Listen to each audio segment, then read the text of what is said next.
hemen baharı solmuş gidiyor. Canıma kasım var, yaşamam artık. Arayan dostlarım beni bulmasın, doğmasın güneşim, sabah olmasın. Kuytu bir köşede ömrüm sonsuza, canıma kasım var, yaşamam artık.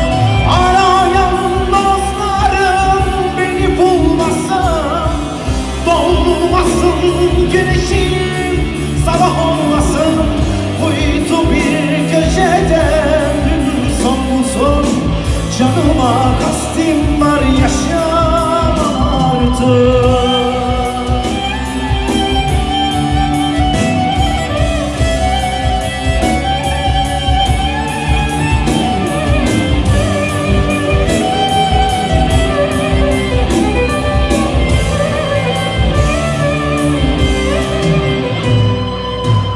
Neşesi olmayan ömrün eyleyim, rüzgarda savrulan yaprak gibiyim. Böylesi hayatı nasıl seveyim? Canıma kastim var, yaşamam artık. Böylesi hayatı nasıl seveyim? Canıma kastim var, yaşamam artık.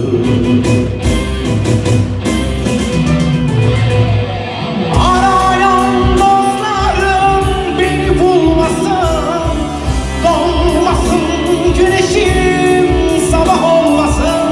Kuytu bir köşede ömrüm sonsuza, canıma kastim var, yaşamam artık. Arayan dostlarım beni bulmasın, doğmasın güneşim, sabah olmasın. Kuytu bir köşede sonsuza,